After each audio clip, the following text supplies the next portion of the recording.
Welcome back. You are listening to Joygasm, a video game and movie podcast. I'm Russ, Xbox Live Toaster 360. He is Steve, Xbox Live Stevavitch, and it's a pleasure to entertain you all in episode 179 today, June 25th, 2020. We have an utterly packed show for you today. I don't know what exactly happened or who ate what kind of Wheaties, but there are all kinds of stories that have dropped this week.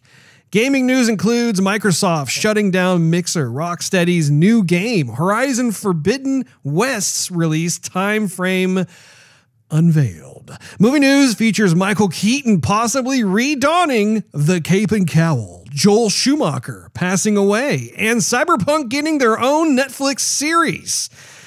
Our topic of the day is Cyberpunk 2077 Night City Wire Episode 1 that debuted today, that showed off a whole lot more of what is sure to be our game of the year. But first things first, let's catch up with the bald and beautiful brother Steve. How you doing?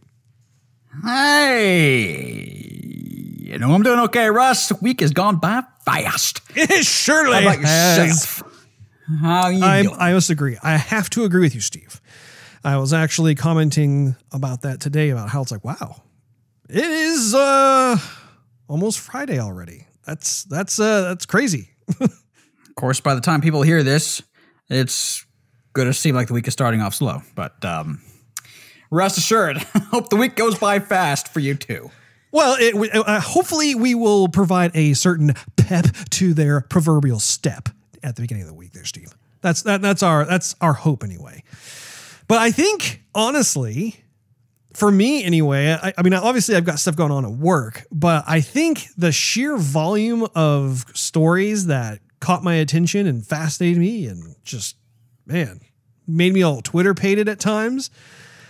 I think that's what really egged the week on in terms of it going so fast, because it just seemed like there were just these news announcements. I know I was texting you more often than normal this week. Just, have you seen this? Have you seen that?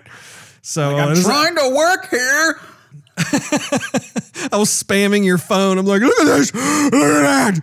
So it was, yeah, very, very eventful, which I gotta say, I think that we were subconsciously wanting or yearning for something like that simply because we haven't had our E3. Like typically when E3 happens and we have this huge deluge of different announcements and game demos and that sort of thing, we seem to be on this euphoric gaming high, but we haven't had that despite all the different shows that have been, revealed so far. And each one of them has kind of been underwhelming to a certain extent. It has not maintained the same level of joygasm as previous years. So I think, for me, it's like I've been on this crazy nerd high the entire week. I'm not ashamed to admit it, Steve. I'm not ashamed at all with all these different stories going on. But anyway, what have you been playing this week, Steve? What have you been watching? Well, I started to watch Midway, which is kind of a World War II flick. Came out last year. It's got that guy, I can't remember his name in there. He was Ajax in Deadpool, and he played also in Game of Thrones. He's got that he's that British actor. You know what I'm talking about? Yes, but I don't know his name. Yeah, I forgot his name too. I probably should have looked it up before the show. But he's in it, and he's donning a American accent. And this one didn't get all the way through it though. Wife doesn't like war movies too much. She was gone for a little bit, so I thought I'd throw it in the old PlayStation and watch with the volume up high. But so far so good. I'll have a full report for your next show there, Russ. Good. Otherwise, let's see. Where am I in God of War? I flew after this other demigod guy, and I landed back in Hell Spear or whatever, Hell something rather. It's like hell, but hell frozen over or something. I don't really know where I am. You know what I'm talking about? I think I'm finally about to get out of that spot and go back to. Oh, yeah, no, I did get out, and now I'm gonna go do some side quests to get some stuff. So after that, though, I've been playing some Legends of Runeterra, and I finally had a guy surrender on me. He didn't play to the death. He surrendered. I was like, ooh, nice. He fell on his sword, and that was that. That was pretty cool. Congratulations, good sir. Thank you. But you know what, though, with Legends of Runeterra, I got it for my phone, but I cannot remember my password. So it goes, hey, who are you? Go ahead and log in. I'm like, okay, well, this is my name. Password. Well, it can only be one of 3 passwords that I've ever used for pretty much everything. And it's not any of them. So I don't really know. You're talking about the password for Legends of Runeterra? Yeah. That I had to set up when I installed the game on the computer. Man. So that's not good. I don't know what I'm going to do. I don't want to start all the way over because that's, not the greatest. I mean, I guess I could, but I don't really want to. So I don't know. I guess it'll be a PC only game. Who knows? Other than that, though, we, wifey and I are making our way through Luke Cage. Season 2, not so good as Season 1. Written, not so good, but it kind of dawned on me after watching Jessica Jones and Luke Cage. The supporting actors, in my opinion, seem to be better written. I'm not going to say better acted, but better written, maybe even better casted than the main actors. I don't know. My wife and I were talking about how much we like some of the supporting, folks in these movies and in this series. Like the detective in Luke Cage is awesome. And there's this nurse. I don't want to give too much away, but there's a nurse that's fantastic. And there's an assistant with Jessica Jones who's absolutely awesome. There's a lot of supporting actors and actresses that are absolutely fantastic. I'm very well casted, very well written, almost better, like I said, better than the regular main characters. But anyhow, we're about midway through. What is kind of cool about the show, though, is they have a lot of live music playing, like actual artists, because there's a nightclub where they have live music, and there's some pretty good music that's played. I mean, that's something that we always look forward to with the show. I actually YouTubed one of the artists last night. It was pretty good. But other than that, that's about what's going on with me, Russ. I was actually. Oh no, wait! I have to say something. I have to say something. If anybody is going to be shopping on Amazon on a Sunday or even a Saturday, and you choose to get expedited shipping, just go ahead and not do it. Just don't do it. Please. I've had 3 times in a row where I've tried to get the right headset, and I go, yes, I'll pay the extra $9 to $15 expedited shipping so I can get it on or before a certain day. And 3 times in a row, they're like, oh, sorry, thanks for the extra shipping, but your item's not going to be received until 3 days later, which pretty much makes it land on what would have been the free or standard shipping. Oh my. Stuff like that, Russ, that just grinds my gears. Grabs me by the ghoulies. You know what I mean? I can't say I know what you mean because I have not had that problem recently. Most of my shipments and whatnot have arrived when they say they have. I'm not exactly sure what to tell you about that, Steve. Maybe it's a Prime thing, because I don't have Amazon Prime, because just usually it'll be a while till I buy something off Amazon, so I don't want to keep on paying for Prime when I go for long periods of not buying anything from Amazon, and then some short bursts where I buy a bunch of stuff. Maybe that's it, but I would think that it wouldn't really matter if I just wanted to pay the extra shipping. It just drives me nuts. It drives me bonkers, Russ. Mm-hmm. Anyway, words of wisdom. What's going on with you? Oh man, I have had a pretty eventful week, I must say. Of course, I was playing Legends of Runeterra as if I had to tell you that, or anybody else for that matter. What's interesting is they have, well, I suppose the original, I make no sense.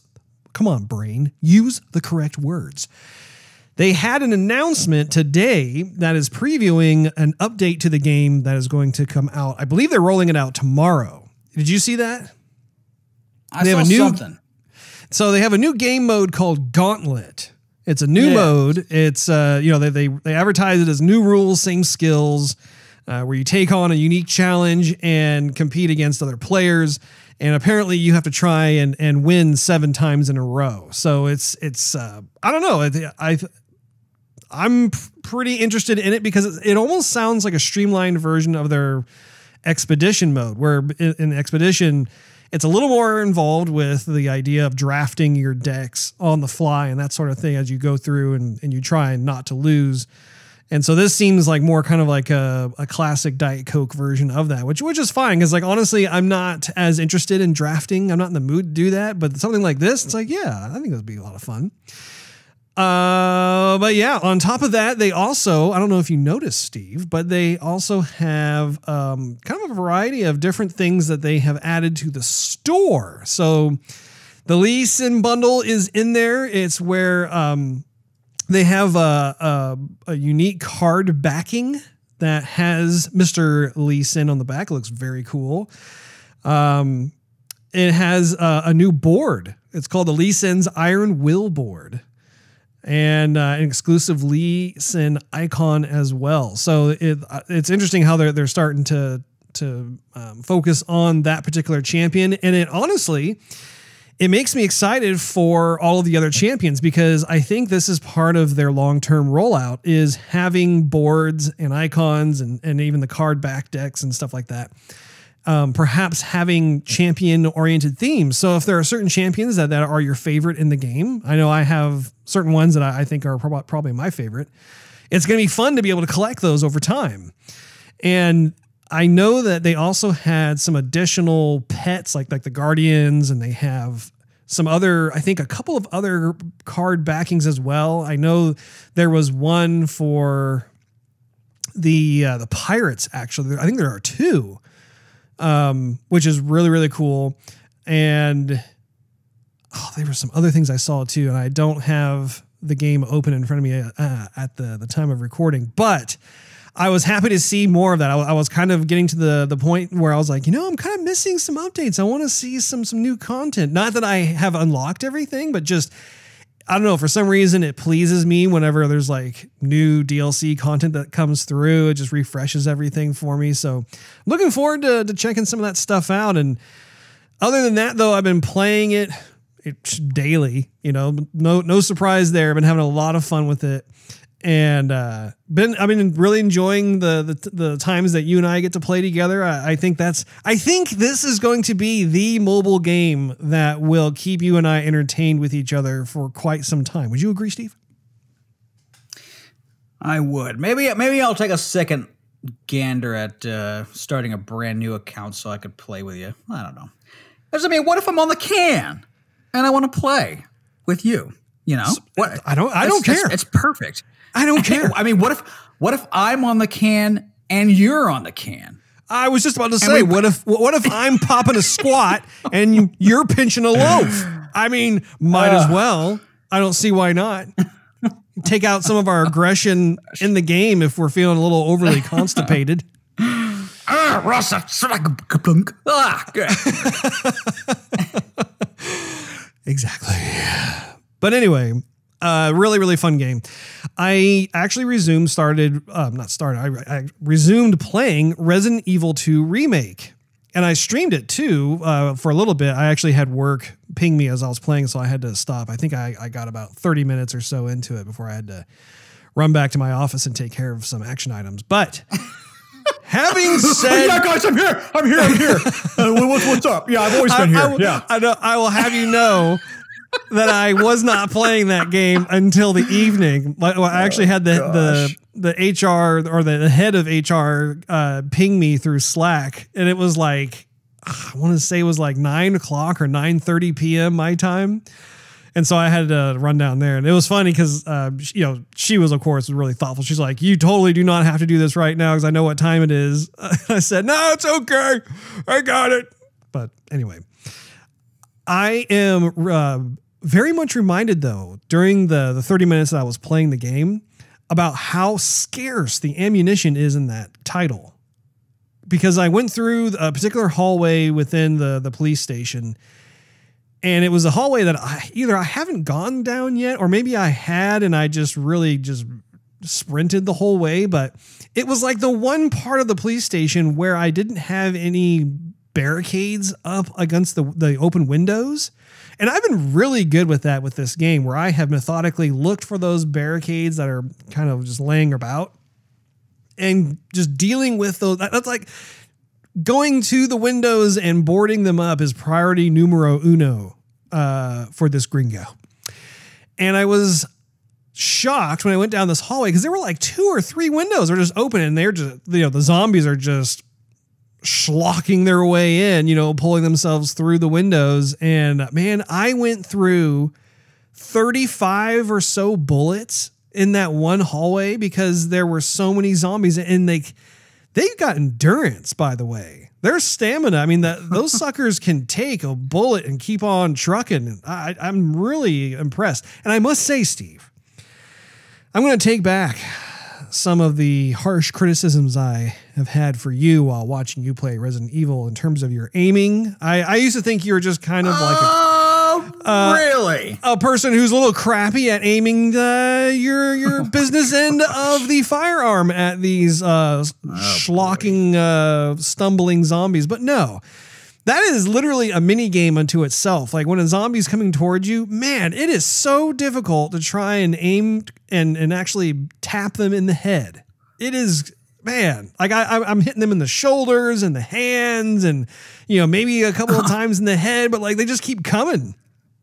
So anyway, they must have hit the vitamin store before they came to where you were at.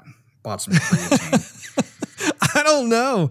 Do you remember when you were playing Resident Evil 2 Remake, how on the far left-hand side of the first floor of the police station, there's like this long, straight hallway? Do you recall that or not?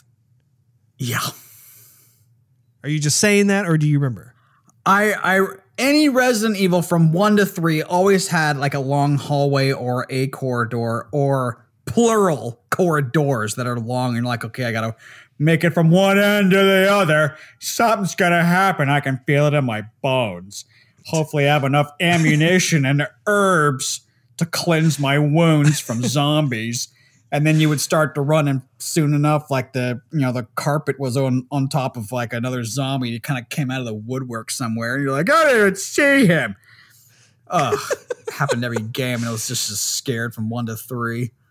Oh man, there was so many in this hallway. It got so bad, and I was actually doing, like, despite the fact that like I was missing here and there, like trying to shoot him, I was actually doing a pretty decent job considering how many freaking zombies there were in this hallway. And I even got tackled by 2 simultaneously, and they were biting me, taking chunks out of me. And luckily I was able to survive that and get up and hobble my way to safety. But my goodness, like I went through my flashbang I went through my knife that I had, I went through a grenade I was going through all of my secondary backup weapons. I forgot I even had those in my inventory.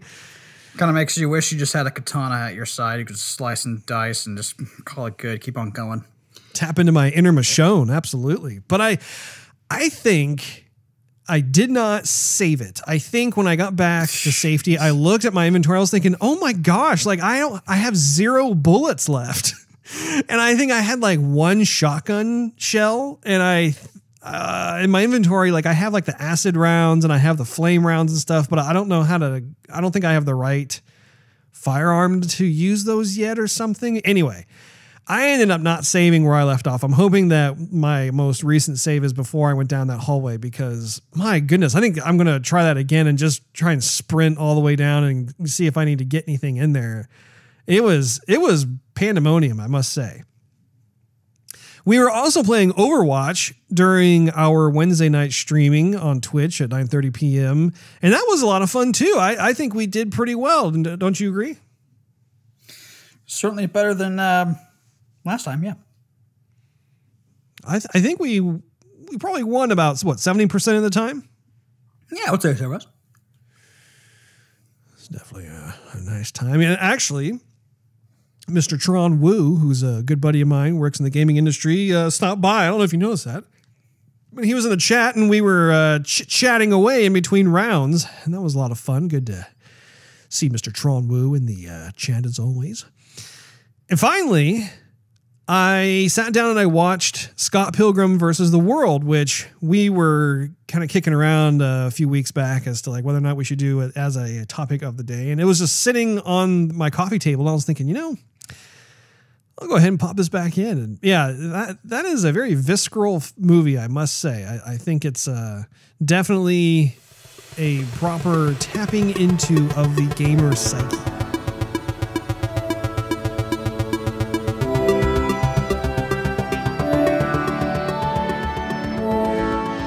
Getting into some gaming news, so I have quite a bit here that I'd like to be able to share because this is actually a pretty big bombshell that dropped earlier this week.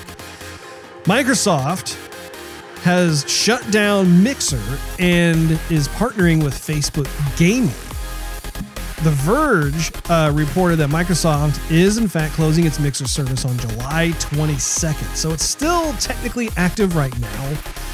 But it plans to move existing partners over to Facebook Gaming. The surprise announcement means Mixer partners and streamers will be transitioned to Facebook Gaming starting today. And Microsoft will no longer operate Mixer as a service in a month's time. Microsoft has struggled to reach the scale needed for Mixer to compete with Twitch, YouTube, and even Facebook Gaming, which has led to today's decision. I have a quote here. They said, "We started pretty far behind in terms of where Mixer's monthly active viewers were compared to some of the big players out there," said Phil Spencer, who is Microsoft's head of gaming, in an interview with The Verge. And he goes on to say, "I think the Mixer community is really going to be benefiting from the broad audience that Facebook has through their properties and the abilities to reach gamers in a very seamless way through the social platform Facebook has." Now, a little tidbit of information that I thought was particularly interesting is that Microsoft is partnering with Facebook to transition existing Mixer viewers and streamers over to Facebook Gaming in the coming weeks. And existing Mixer partners will be granted partner status with Facebook Gaming, and any streamers using the Mixer monetization program will be granted eligibility for Facebook's Level Up program. Now, there's a part 2 to this story, which involves the celebrity streamers such as Ninja and Shroud. So those top Mixers are now free to stream on Twitch again. And that was something that was crazy too, where because Microsoft is shutting down the Mixer and moving most of its streamers to Facebook Gaming as part of a strategic partnership, it's entering with the social media giant. The major streamers who were locked into like these exclusive deals with Mixer, including stars like Tyler Ninja Blevins, Corey King, Gathilan, I'm not even saying that right, Michael Shroud, will be released from their contracts, and Microsoft says it's up to them where they decide to go. So, I am pretty shocked by this entire thing, but at the same time, I'm not. And I'm definitely interested to hear your thoughts as well on this, Steve, but I think looking at this, Microsoft is such a huge company. They're a multi-billion-dollar company. It was very evident that they wanted to be able to compete and perhaps even become the leader in the live streaming industry. And so they started up this platform called Mixer, and they threw some heavy cash at these celebrity streamers to bring them over. But at the end of the day, it ultimately did not pan out for them. And I was thinking about it, and I think the main problem was they didn't cultivate a Mixer community. They didn't nourish and offer a supportive ecosystem within their platform where you actually have brand affinity happen with various gamers where they really like the platform of Mixer. There's an active community that's there. There's perhaps some representatives who work for Mixer and have programs in place to like loyalty programs, incentive programs, that sort of thing. It was literally like Microsoft thought they could buy their way into the live streaming platform. And I think it was a hard lesson to learn just because, like, if you're Ninja, for instance, I really hope that their contracts worked out in such a way where they were able to pocket most, if not all, of the money that they negotiated. Because I think that there are certain percentages of fans who did in fact follow them over from Twitch to Mixer to watch them play. But I don't think the entire percentage of fans did that. And the ones who did would only go over there to watch someone like Ninja or Shroud, but then they would go back to places like Twitch or YouTube or Facebook even, just because there was a much more defined ecosystem or community that's there. And I also think one of the detracting factors when it came to Mixer was that it was Microsoft only. I think that you could probably make an argument and say that it was also perhaps for the PC community as well, and I would buy that. But at the same time, when you compare it to a platform like Twitch, you have the culmination of all gamers who are streaming. You have Nintendo Switch players who are streaming from their Switch consoles. You have PS4. You just have the entire gamut. You even have Mac players as well. What do you think? Yeah, I mean, I think it's a cool idea that they would say it's going to be Microsoft only, but it's kind of a double-edged sword because while I personally would watch, for the most part, Microsoft only stuff, it's very limiting. So let's say I wanted to watch you play Horizon Zero Dawn, okay, and we live in separate spots and I just can't come over because of quarantine to watch you play. Well, if I'm just Mixer only, I can't watch you play on PlayStation, but I have to go back to Twitch. So I'm always like in one foot in one spot and another foot in another spot. I'm never really committed to one. I mean, I could be for the most part, but if I ever wanted to watch like almost anything else that's not on Xbox, I'd have to go back to their spot. So I don't know. I kind of think that if they left the door open a bit more and maybe they had like a cleaner like venue than Twitch possibly, they could entice more people to come watch, and it might have made them a little more money if they had an open venue. So, you know, who knows with that. I think their intentions were good. It just didn't pan out the way that they had hoped, and I think they're kind of right. They just were a little bit too late of a player in the game. But with the celebrity Twitch folks, yeah, I hope they got it lawyered up before this whole thing started and said, look, you're giving us a lot of money to abandon what we got famous on, and I mean, not abandon the game, but the platform. And so if you guys go belly up, we got to know that, you know, you're not dragging us down with you. So how much are we actually getting paid? So, I mean, maybe I don't know if they got paid everything. I mean, it's not any of my business, but man, I don't know. I still hope they got some sort of royalties, like the majority of it anyhow. I'm sure that they probably negotiated something in their contracts where up front, like in order for them to leave Twitch where they've been established, there is a certain number that they had in their heads where it's like, okay, I want this immediately, no ifs, ands, or buts. Regardless of what happens or what goes down, this is mine. And I think they probably paid that out. But I mean, it's crazy to think about also how those deals were struck earlier this year. I don't think it happened last year, right? Is my memory serving me correctly? Like, didn't Ninja and Shroud and all of them, didn't they make the transition over at the start of this year? I thought it was towards the end of last year. Maybe it was. I should have done my due diligence and made a note of that, but regardless of whether it was the end of last year or the beginning of this year, I don't think that they were on Mixer for even 1 year. I think that they were probably on Mixer for maybe 6 months. I would stretch it to 8, possibly 6 to 8 months. And then this thing gets pulled, which is, I mean, again, I guess it's not surprising. I was going to say the money that they have invested to Microsoft is just a drop in the bucket, right? Because they're a multi-billion-dollar corporation. They're not going to feel it really at all. I'm just surprised that they decided to make this decision the way they did. And not only that, but then they're also partnering with Facebook, which I also find to be pretty interesting because I never really thought of Facebook and Microsoft working together on something. They just don't seem to be the type of companies that would necessarily do that. So I think that's kind of interesting unto itself. You know, not to mention the fact that it's difficult to get a reading on the gaming lifestyle on Facebook these days, because I remember back in like kind of the mid to late early 2000s, like 2006 to 2010, right around there. That was when Facebook gaming was kind of hitting its golden years, where you had Farmville and you had some of these other casuals. Like it was like the buzz phrase was casual games back then.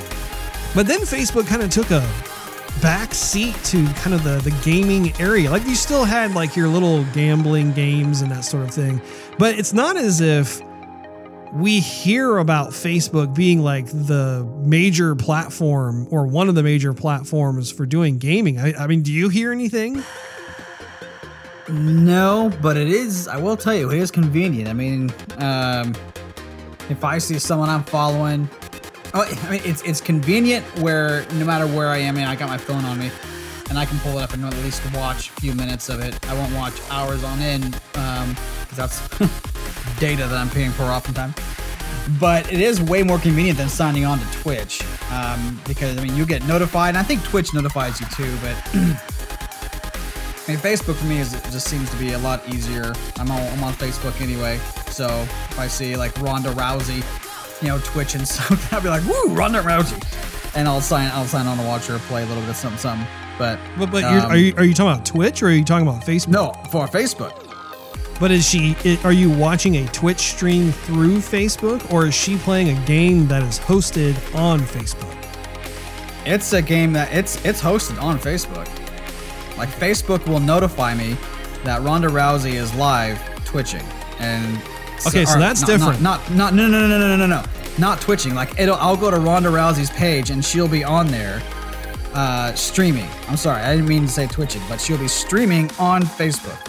It won't redirect me to Twitch. Gotcha. By the way, Ninja left in August last year, so it's been pretty close to a year.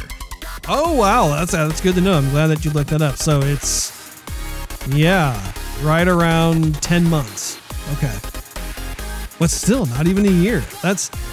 And especially if and I can't remember what kind of deal he struck with Microsoft. I know it was 10. I don't even know if they actually released what kind of deal he made, but it had to have been in the tens of millions of dollars. I think he probably made out like a bandit, and the fact that he was able to just return to Twitch and keep going where he got his start, it's amazing. I tip my hat to him. I think that's fantastic, and I'd like to return a little bit here to the idea that Mixer as a platform was such a skeleton in terms of its design. It was like Microsoft had the technical know-how to create it where you could have streamers who had an Xbox be able to stream their Xbox games, and then they just kind of left it alone. They're like, okay, here you go ahead and stream. And it's like, well, what else is there, with regards to doing this? And you had, granted, you had Xbox players who started up their little Mixer channels and that sort of thing. But at the same time, there was, again, no sense of community. It wasn't like they had like these systematic updates where like, how like Major Nelson does his little inside Xbox thing where he gives little updates and lets people know what's going on, and they're despite the fact that in terms of their presentation being kind of like, I don't know, like it's not on a regular basis. It's like And I don't even really know like how often you have that coming out. But something as simple and straightforward as that, it helps to feel like you're in that Xbox ecosystem. And it helps to know that there are actual like people who are watching and checking stuff out and wanting to engage with their audience. And they just didn't, to my knowledge, they just didn't really have that when it comes to Mixer. And I think that was a large part of why the platform suffered. But I just feel bad too for everyone who actually put a lot of time and effort into their Mixer channel, all because they're getting shut down in a month, less than a month now. Can you imagine? That sucks.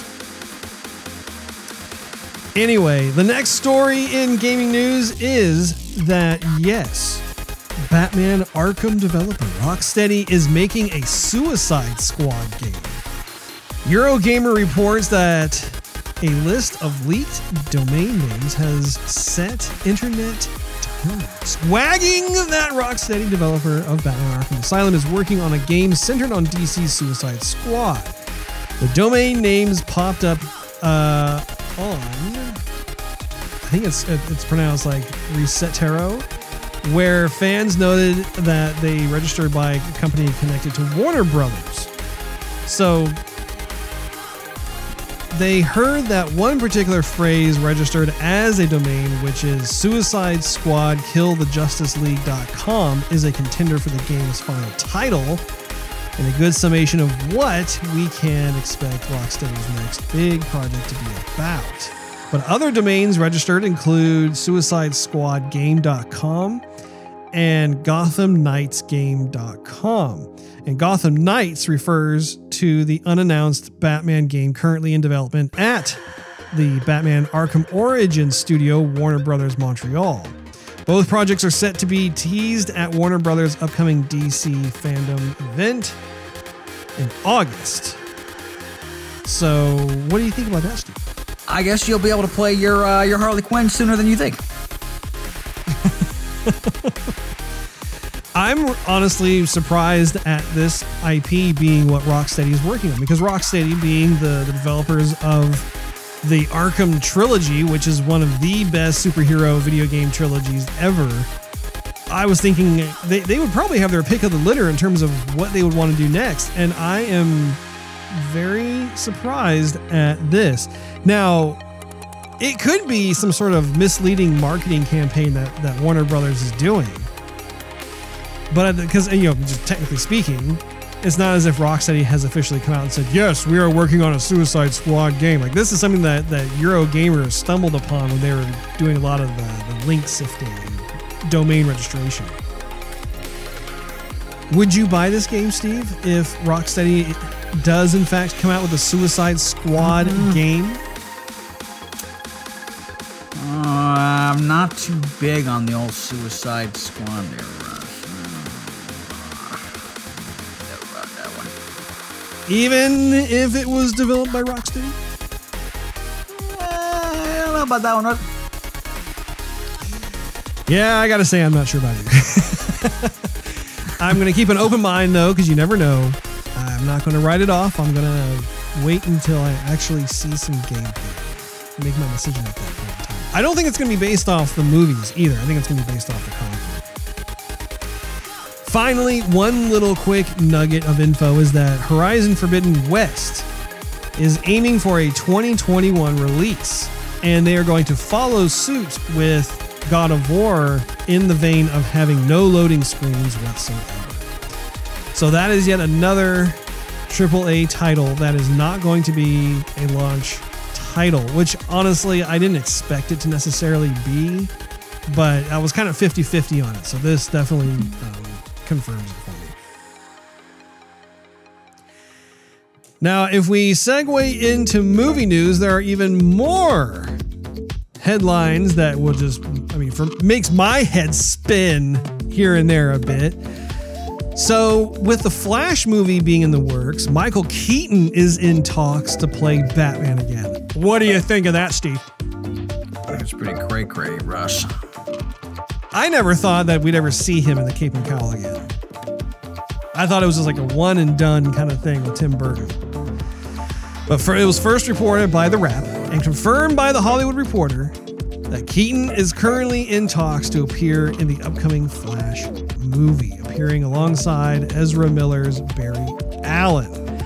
Now, according to The Hollywood Reporter, Keaton's role won't be a simple cameo or one-off appearance. Instead, Warner hopes to include him in a recurring character in upcoming DC films, in a role compared to the one filled by Samuel L. Jackson's Nick Fury in the Marvel Cinematic Universe. Sign me up, Steve. I want to see that. Do you want to see that? I want to see that. I'm going to answer for you. Yeah, you want to see that. I definitely do want to see it. I'm interested in what they're going to do. I hope they don't. I hope they steer away from the silly stuff that they've been doing with all their superhero movies. Because I can't see Michael Keaton playing Batman as serious as it was in the original 1980s Batman. I can't see him going back and doing something wacky in there or saying some stupid, jokes or whatever. I just can't see it. It's got to be how it was before, because that's what the fans are going to want. I agree. I definitely agree. THR continues that says, there's a quote, "If a deal makes, Keaton wouldn't just return for The Flash, but possibly for several other DC-oriented film projects." Sources tell The Hollywood Reporter that the role being envisioned for the veteran actor is akin to the role. Wait a minute. I already talked about that, didn't I? Let me just make sure. No, I didn't. What am I doing? Well, no. Okay, I'm going to keep going. I'm just going to keep going, Steve. Anyway, to back up here, sources tell The Hollywood Reporter that the role being envisioned for the veteran actor is akin to the role played by Samuel L. Jackson as Nick Fury in the Marvel Cinematic Universe, something of a mentor or guide, or even a string puller. Now, Batgirl is one of the projects in development that could fall under that win. This will mark Keaton's first time reprising the role in almost 30 years, Steve. 30. Count them. Keaton previously played Bruce Wayne and his alter ego in 1989's Batman and 1992's Batman Returns, both directed by Tim Burton. Now, in other Batman-related news, this is another shock. Joel Schumacher has passed away. Joel, if you recall, he was the director of Batman Forever and Batman and Robin, among many other films. He was 80 years old when he died. And according to The Hollywood Reporter, once again, Schumacher died after a year-long battle with cancer. So, definitely our condolences go out to his family. And despite the fact that I absolutely hated Batman and Robin, he is responsible for many other movies, including Falling Down, The Lost Boys, Flatliners, St. Elmo's Fire, A Time to Kill, Dying Young, DC Cab, 8mm, The Incredible Shrinking Woman, The Number 23, Tigerland, Phone Booth, Trespass, even the movie version of The Phantom of the Opera. So he's had a pretty prolific directorial career. Despite the fact that he also made one of the films I hate. If you just take those one Batman movies that he probably should have never done. I mean, Warner Bros. Should have never come to with that contract altogether. But other than that, I mean, that's nothing bad to say to throw any shade on his name or throw any dirt on his name, because he was still a very talented guy. And man, all the money in the world, we still can't cure cancer, for crying out loud. It's 2020. I know, cancer sucks. Golly. The final story that I have here for movie news is that Cyberpunk has secretly been working with a company called Trigger, which I believe is an anime production studio in Tokyo, as well as Netflix, to have a series called Cyberpunk Edge Runners, which is slated to come out in 2022. And apparently they have some extremely talented anime people that are behind this. So I, for one, am very stoked to see something from that. Are you, Steve? Please just punch Russ. This is Harley Quinn saying you better listen to Joygasm, a video game and movie podcast. and my pudding are gonna come over your house and smash in your face. Take it away, fellas. Mwah. Well, get ready to jack yourself back in. It's time for our topic of the day.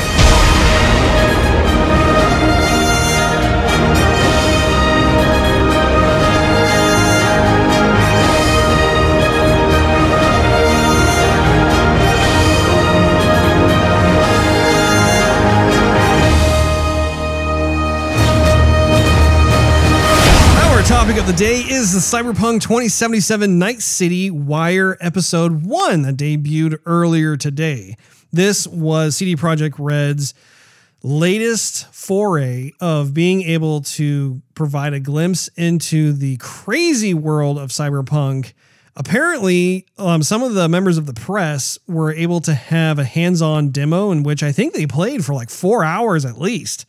So I haven't had much of a chance to really read up too much on what their responses were. However, I watched, I think 3 times in a row today, that particular presentation that CD Projekt Red gave. I would like to hear your initial thoughts, Steve. Oh my gosh. Man, I was glued to the TV. I mean, I told my wife she had to watch it too. She had to watch it with me. I think you're watching this. You see that chair? Put your butt in it. She watched the TV. I'm sorry. No. So, I mean, I was glued. Every time they start talking about this game, it seems like the developers and everyone involved has so much passion, and it's like they have this look in their eye of telling people about the first game or the first something they're really into, and they can't wait to tell somebody about it.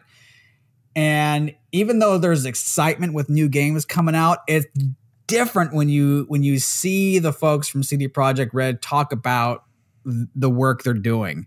It's just different. You look in their eyes, you look in their expressions, and like everybody who's involved in this whole project, it's like they know they have something good and they can't wait to show everybody. But because the game's not out, of course, you know, they're pretty sworn to secrecy. Golly, the one guy, the one developer who we see pretty regularly with any kind of CD Projekt Red PR, I feel like I could be totally good friends with that guy. I mean, he seems like he's so happy and he loves what he does. What's his name? Powell or something like that. I can't remember. I've seen him in a lot of different, content creators videos, whether it's like the original 45-minute long press reveal or something. And he's like always front and center talking about the game. Man, I don't know. It looks so good. Every time I think, man, this game is going to be really deep, they show you something else about something that they're working on, a different part of the game. You're thinking, man, that's complex. That's what we're going to be doing too. Like, we're going to be involved in this thing forever. I'm like, it is complex. There's so much going on. They've thought of everything, it seems like. And I really do hope that they have. I hope we don't play it and it just seems like this is all on the surface. But no, I was stoked. I was even stoked when they brought the other gentleman out to talk about the lore. And when he was saying, we think of all this stuff to talk about with the history of, whatever this thing you might be looking at, how, this piece has significance, and we might not even ever use it, but at least we know where it came from. At least we know how it fits in the universe, in this environment that we're creating.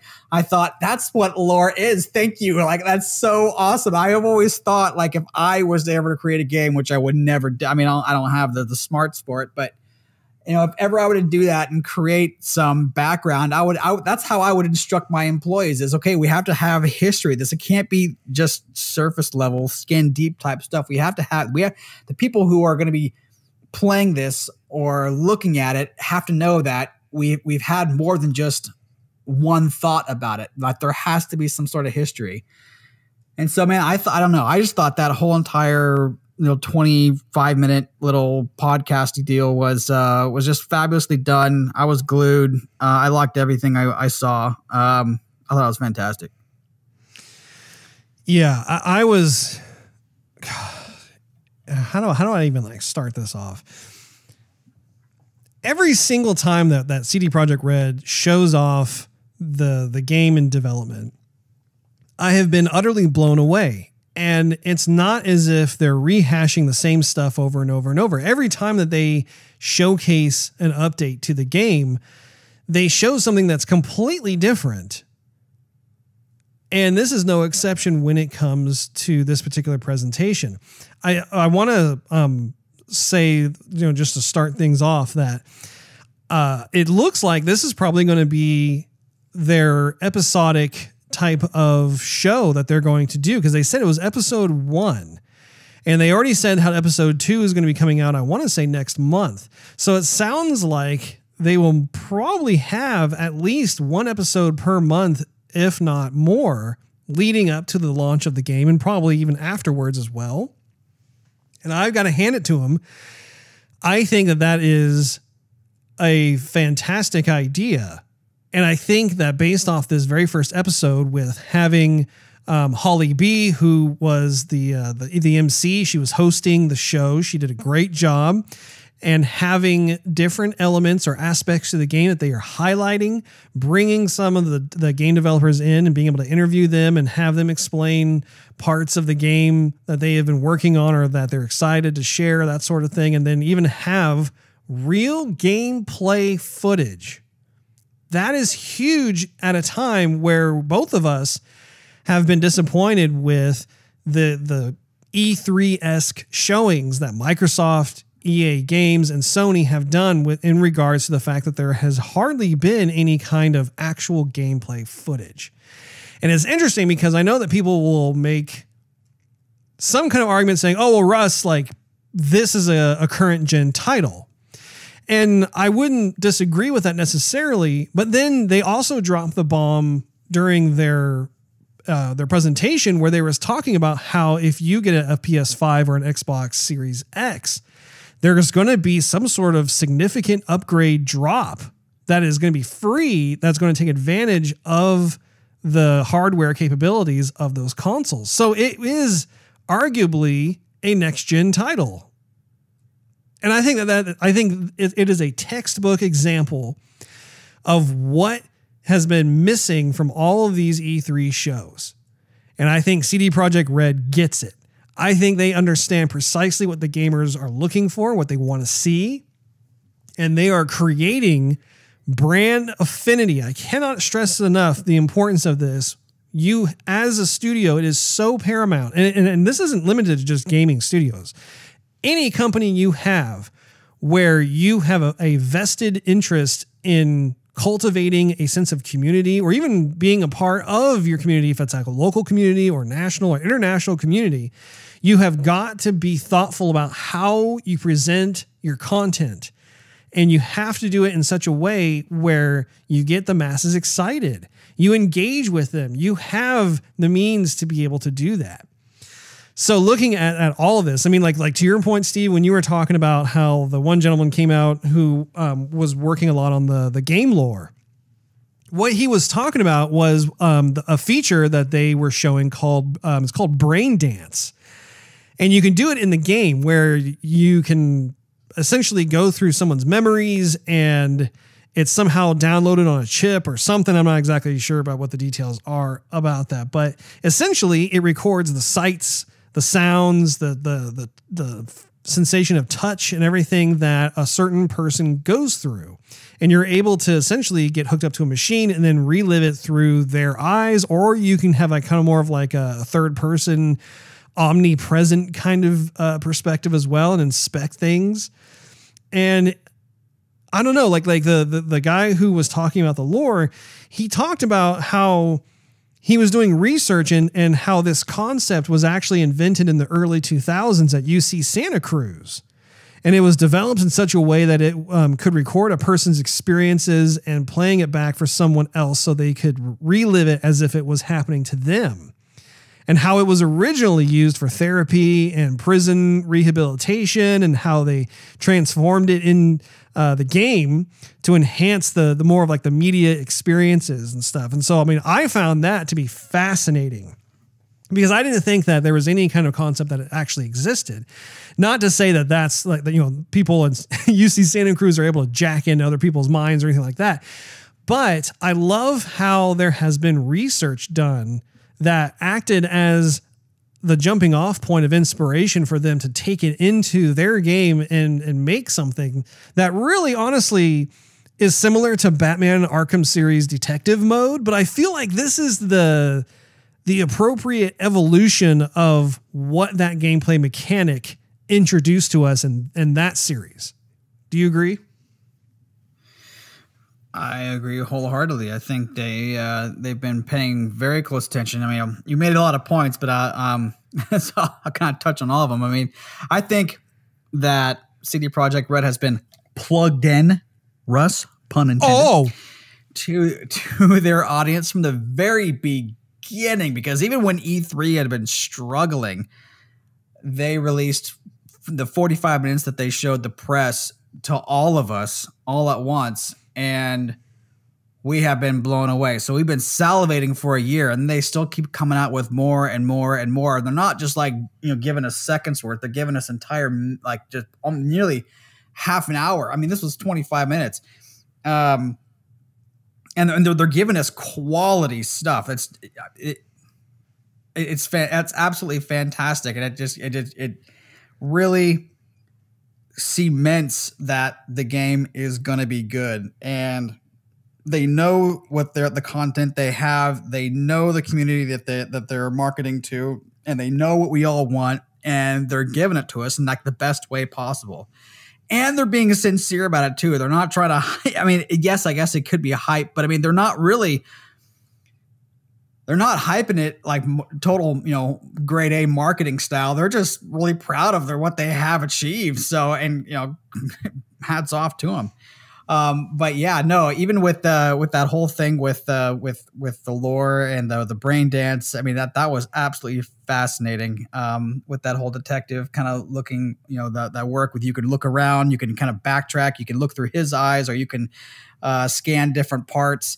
That chip that was, you know, that the people they probably have in their mind or their eye, I don't even know, would be able to sense around the area. It's absolutely incredible. I mean, I think they probably did pay attention to the detective mode in the Batman series. They probably, you know, had, of course, they did a little bit in the Witcher series as well. You know, that was kind of more basic, but anyhow, it's literally them expanding on what people like about other games and putting their own little spin on it in their own.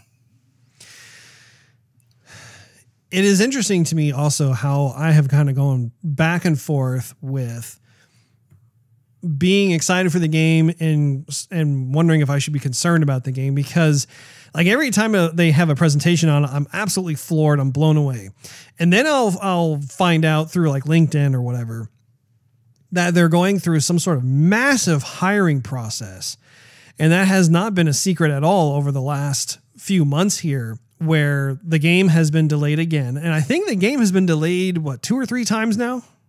At least twice, yeah. And after each time that they've delayed it, they've continued to hire more and more folks on the team. Now, in the gaming development world, you know, this is not to say at all that I know what's going on over at CD Projekt Red, because I have no idea.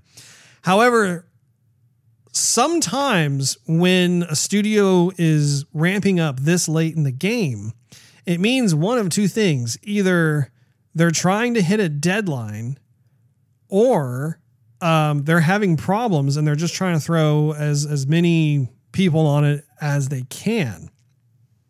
And I was starting to wonder, is this what CD Projekt Red is finding themselves in? Have they bit off more than they can chew? Because this is a pretty substantial departure from what they usually do. And I think after watching today, I think that particular thought has been put to bed, because it's amazing how much improvement I've noticed within the game itself from the last time that we saw. I think the last time, didn't we see Keanu Reeves up on stage? Was that their last big presentation of the game? I think actually, It wasn't that. I think they had another one after that. That was the 45-minute long gameplay demo. Yeah, that's correct. Okay. So to your point, like that was a big deal. Like when they had that that was unheard of to have a game that was in development. It wasn't going to come out for a while, but they had like a 45-minute long gameplay demo of just one little dinky part of the game. And then we come to today where what was that, like at least 25 minutes worth of gameplay again? Well, it wasn't 25 minutes worth of gameplay. I mean, they showed a lot of gameplay, but they were flipping back and forth between the folks talking and back to the game. So, I mean, I would say probably a good portion of it was half gameplay and half talking points. What I think is crazy is this game is a bona fide role-playing game. And I love how it has refreshed my outlook as to like what you can expect from a role-playing game. Because I feel like a lot of the RPGs that we come to see, they tend to be kind of more of the fantasy genre, right? Like big swords and your armor, and there's nothing wrong with that. But I feel as though the genre has almost pigeonholed itself, or I don't know what the right word is, but it definitely strikes me as like, well, anytime someone utters RPG, that's kind of what everybody's mind goes to. And I feel like, you had some exceptions, like, for instance, Star Wars KOTOR, for instance, that was more of a sci-fi thing where you could be a Jedi, and that was a hugely successful series when that came out. Or, the Mass Effect series, at least the earlier titles like Mass Effect 1 and 2, maybe even 3, were hugely successful. And that was more of a sci-fi realm as well. And I think what's so cool about this is that this is what appears to be a massively well thought out world that is essentially, it's a futuristic world. Yeah, it's got a little bit of sci-fi elements in it, but it's more grounded in reality. It's more of a fantastical reality. But I think it's one that will find itself much more universally appealing as a result of their approach. I was thinking about when I was looking at it today, and I wonder how many gaming hours we're going to put into this thing. Probably about 60 at least.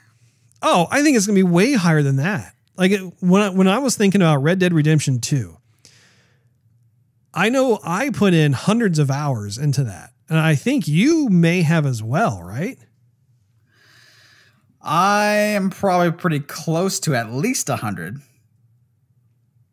I don't recall. It's been a while since I actually took a look at that, but Red Dead Redemption 2, and I would say to a certain extent, it had RPG elements to it. It definitely was not an RPG. That was more of a third-person action game. But when it comes to a game like this, just from the character creation itself, how many different types of characters can you create? What's interesting to me when I think about it is typically when I'm going through a character creation mode, there are certain features I just kind of gravitate towards, and that's it. It's like, okay, I've made my character. I'm good to go. Let's get started. I think I'm going to have an identity crisis when it comes to this game, because I think there are so many different things that would ultimately kind of enhance or change the flavor of the gameplay experience. I may find myself creating multiple characters. What about you? Quite possibly, Russ. It really depends. I mean, maybe I want to be a man, a buff Arnold Schwarzenegger type of mech cyborg man. Maybe I want to just be a hot chick. You know what I'm saying? I know exactly what you're saying there, Steve. A hot chick with blades out of my arms. And laser beams in my eyes.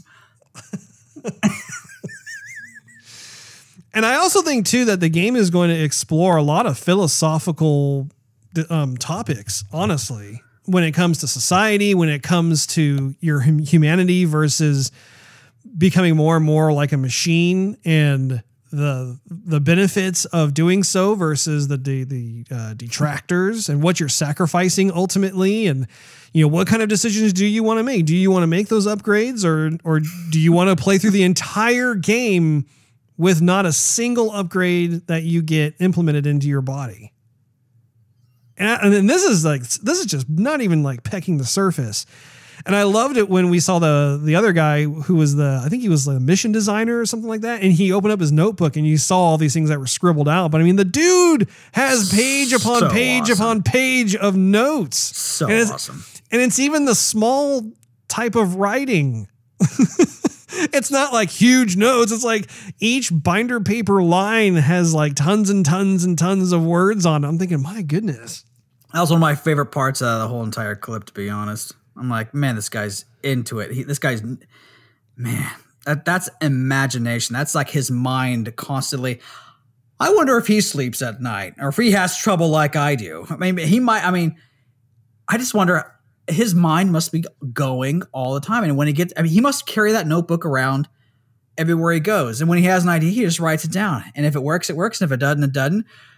But I mean, he was going page after page, and every page is like filled out completely of different notes that he wants to implement in the game, or that are maybe was a good idea. I was floored. I thought that was so cool. It was really cool. I cannot wait to play that game. Yeah. I think that the people who are working on it, I think they are tremendously excited about what they're working on. There's a certain passion that is exuded with each of them, and like I don't want to oversell the thing or overhype the game, but I think this is going to be. I think it has massive potential to really be one of the defining games that people will talk about for decades. I really do. I think that there has been so much TLC that's been put into this game. And the fact that they have shown as much as they have, and I haven't talked to a single soul who has grown tired of the different demos that they have shown. Everybody is just as interested to check out the latest stuff. I mean, I think that they're feeling confident about their product. I think that they know that they're sitting on something really special and unique. And I really, really hope that the final product is indeed what we think it's going to be. I mean, what a letdown it would be if we start playing and we're like, wait, this thing is broken. Well, I think that's partly it, is when we were watching, like, let's say Anthem, and we're going, nothing they're saying makes like any bit of sense whatsoever. The game just looks cool. With Cyberpunk, what they're saying makes perfect sense, and the game looks incredible. Yeah. So it's not like you have 50% that's good and 50% that's out from left field. You have, the right hand definitely knows what the left hand is doing, and they're both chugging along. Like, they're both new. It just feels good. It feels right. It feels proper. That's what it feels like. While you were talking, I looked up our hours that we have invested into Red Dead Redemption 2. You actually have more hours than I do. Oh, whatever. I have 229 hours invested in RDR2, and you have 253. That's because I left the Xbox on a couple nights when I was sleeping. There you go. And RDR2 is one of my favorite. I don't know about you, but for me, it's one of my all-time favorite games. I think that there was so much to love about that game. I think it was both of our picks for Game of the Year when it came out. And it does not have, it was not designed to have the level of storytelling narrative depth that Cyberpunk 2077 looks as though it's going to have. Even like the woman who was kind of running the guy through the little brain dance scenario thing, I wanted to know her backstory. she was really cool looking. Her personality was neat. Being in that area, I was filled with wonder and intrigue, and going through some of the other areas of Night City and whatnot, like just every bit. It's almost like, I don't know. It's like when I played GTA 5, I was really impressed with how the city just seemed alive, which is a hard thing to pull off in a game. A lot of times you play a game and everything just kind of seems robotic and there's nothing organic about it. And GTA 5 really did a good job of making the city just feel bustling and alive, and people living in it, and things happening spontaneously all the time, everywhere, that sort of thing. And that was one of the strong testaments to the quality of that particular game. But I feel as though Cyberpunk has taken that and ran with it to the point where you could probably talk to like a ton of different people in this game, or come in contact with them to various levels. And one of my big hopes of this game is that they have made it so open-ended and procedural that you can literally play, like if you were to restart this game 10 times, each time you would have a significantly different experience making your way through the game's story. And not to mention that if I remember correctly, I think that they will have some kind of online multiplayer component to the game. And I don't think it's going to be launched at the time the game is released, but I do think they're working on something that will come out later, which, I mean, it's a no-brainer considering this is like a, cyberpunk hacker online type of world, right? Exactly. Do you have any concluding thoughts on what you saw today, Steve? I'm probably tuning in. What did they say? Like 2 weeks from now, or was it next week that they're gonna have another episode of this whole thing? I believe they said it was next month in July. Which I mean, July is going to be here in about a month and a half, in about a week and a half. So I think it looks as though they will probably. Here's my guess. I think they're going to start out with things with having episodes that come out perhaps once a month, and then as the time grows nearer to the game releasing, they'll probably speed that up. Maybe they'll have episodes drop every other week. And perhaps the final month, they'll have episodes that drop every week. So, and I'm sure they'll probably have episodes that drop even after the game releases, because I think there will be a metric ton of information, tips, how-to tutorials, all kinds of stuff that they can be able to feature and spotlight and provide information on and that sort of thing. And that will definitely go a long way to building and retaining the Cyberpunk community. There you go. That wraps up this episode of Joygasm. Make sure you tune in next week. Thanks for hanging out with us. If you enjoyed this episode, we invite you to check out patreon.com/Joygasm, which is spelled JOYGASM, and consider becoming a monthly contributor. You'll get exclusive perks and early access to the show. Not to mention, it really helps us continue doing what we love to do. Also, you can follow us on social media and YouTube. Just do a search for Joygasm TV. Last but not least, search Joygasm TV on Twitch to see us stream our gaming adventures live every Wednesday night at 9:30 p.m. Central Time. We will see you all next week.